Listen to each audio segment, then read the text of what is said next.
semua yang berjuang dari keluarga. Dari pagi sampai malam tetap berdiri, tetap percaya. Reggae vibes, let's go.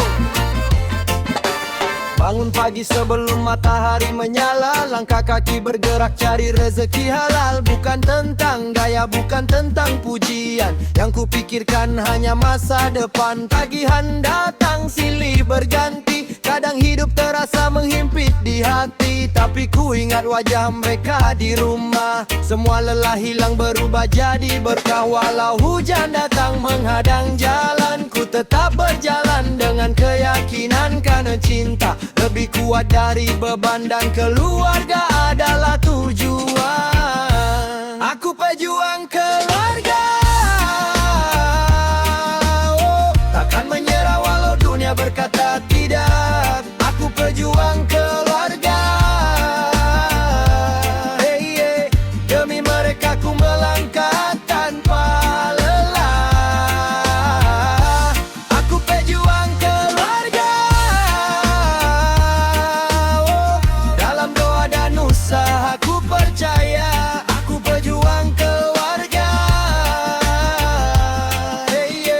bahagia mereka adalah mahkota. Kadang kantong tipis, kadang hati menangis, tapi mimpi besar tak boleh habis.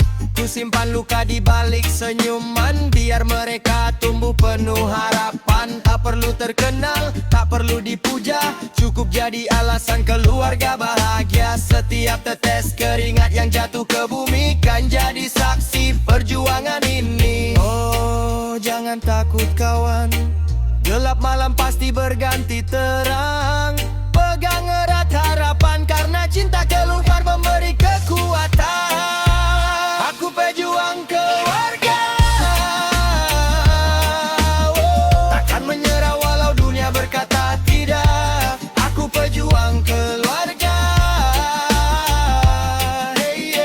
demi mereka ku melangkah tanpa lelah. Aku pejuang keluarga,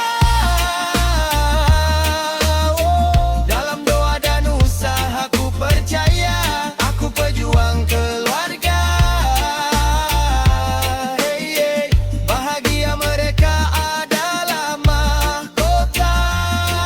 Jika nanti waktu membawa cerita, semoga semua usaha tak sia-sia. Untuk ayah, ibu, anak tercinta, kalian alasan aku terus menjaga.